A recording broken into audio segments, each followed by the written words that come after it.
ഭരണഘടനാ സംരക്ഷണത്തിന് പ്രചാരണ പരിപാടികളുമായി കോൺഗ്രസ് രംഗത്ത് എല്ലാ ജില്ലകളിലും ഭരണഘടനാ സംരക്ഷണ റാലികൾ സംഘടിപ്പിക്കാനാണ് തീരുമാനം. അനൂപ് ദാസ് ഇരുന്നു. അനൂപ്, ഭരണഘടനാ സംരക്ഷണവുമായി ബന്ധപ്പെട്ട് നേരത്തെ രാഹുൽ ഗാന്ധി ഉൾപ്പെടെ നിരവധി പ്രസ്താവനകൾ നടത്തിയിരുന്നു. ഇപ്പോൾ പ്രചാരണ പരിപാടിക്ക് തുടക്കം കുറിക്കുന്ന ഏത് തരത്തിലാണ് ഈ പ്രചാരണ പരിപാടി?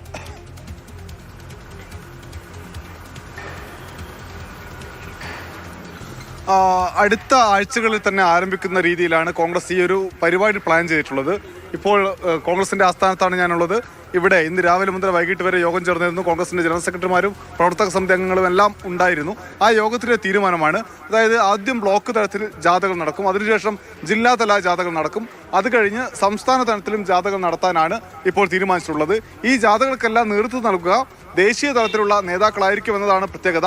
സാധാരണഗതിയിൽ പ്രാദേശികമായിട്ടുള്ള നേതാക്കളായിരിക്കും ഈ ജാഥകളെല്ലാം നയിച്ച് മുന്നോട്ട് പോകുക. എന്നാൽ ഇത്തവണ ദേശീയ നേതാക്കൾ തന്നെ നേരിട്ടെത്തി ഈ ജാഥകളിൽ പങ്കെടുക്കും.